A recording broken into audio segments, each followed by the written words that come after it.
नमस्ते दोस्तों। एनएसटीवी horror stories में आपका स्वागत है। तो चलिए बढ़ते हैं। आज की कहानी शापित बस की डरावनी सच्ची कहानी। आज कॉलेज का प्रोजेक्ट का एग्जाम था।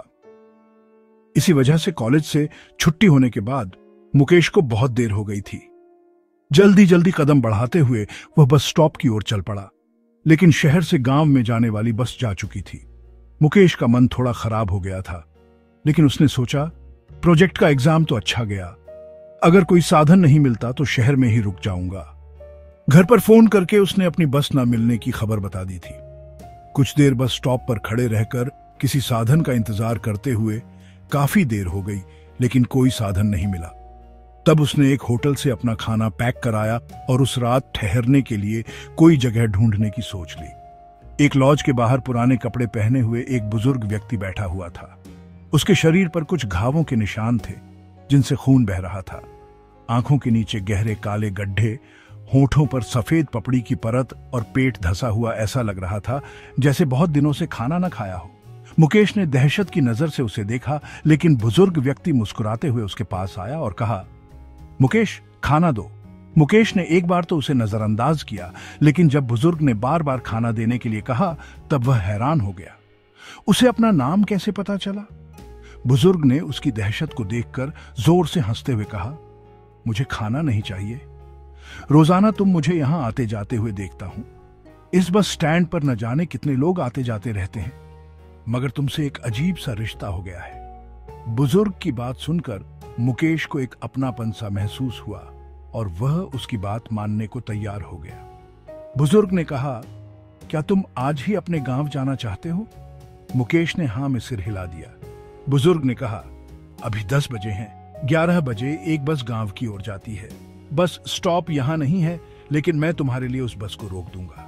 मुकेश ने सोचा कि 11 बजे बस मिल जाएगी तो वह लगभग 1 बजे तक गांव पहुंच जाएगा। रात को यहां रुकने का कोई मतलब नहीं था। उसने हां में सिर हिला दिया। मुकेश ने बस स्टॉप की ओर बढ़ते हुए देखा कि वहां 3-4 लोग पहले से ही मौजूद थे। तभी उसे हाथ में खाना पैक कराने की याद आई। उसने सोचा, बसे तो अभी भी खा नहीं पाया हूं, घर जाकर ही खाऊंगा। क्यों ना इस बुजुर्ग को दे दूं?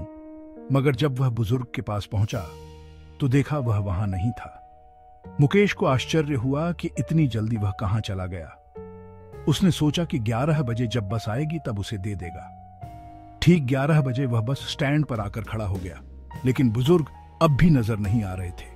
कुछ देर बाद ही एक बस आती हुई नजर आई और बस की गंतव्य स्थान पर सीतापुर लिखा हुआ था। बस बहुत पुरानी सी थी, लेकिन कोई और साधन न होने की वजह से मुकेश ने तुरंत बस में चढ़ गया। बस में अजीब सी शांति थी। ऐसा लग रहा था कि बस में बैठे सभी लोग सो रहे हैं।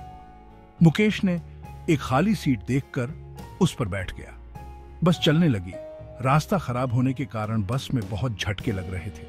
जैसा कि लगता था कि बस पुरानी है और सड़क खराब है, इसलिए झटके लग रहे हैं।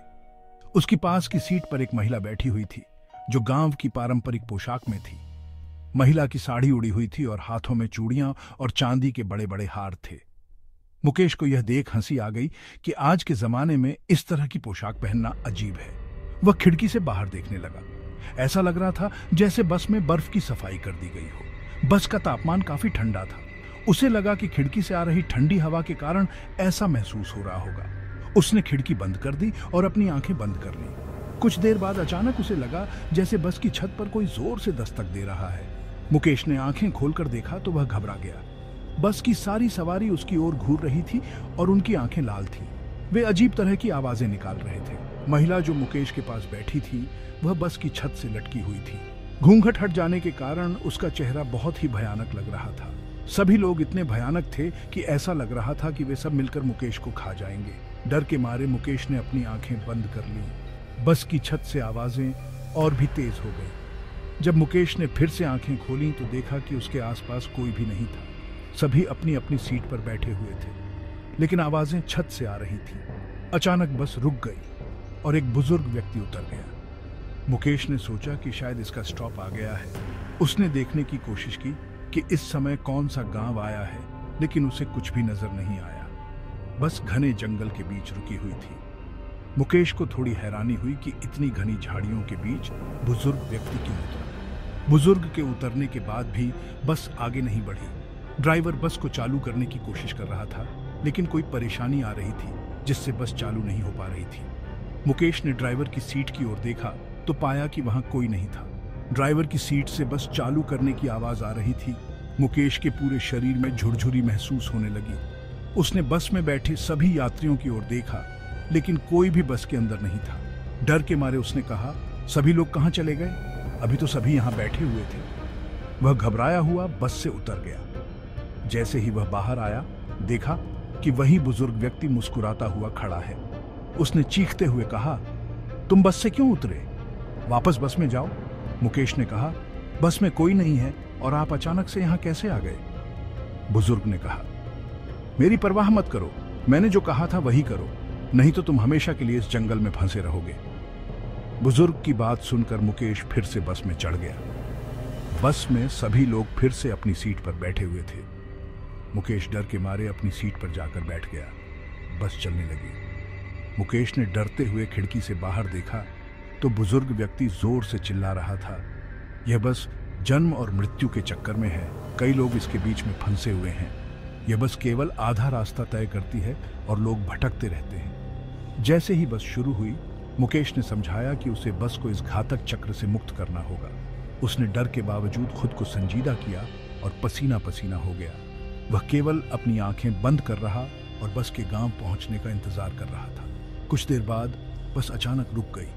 मुकेश ने आंखें खोलकर देखा कि हल्की सुबह की रोशनी हो रही थी और वह गांव के बस स्टॉप पर था।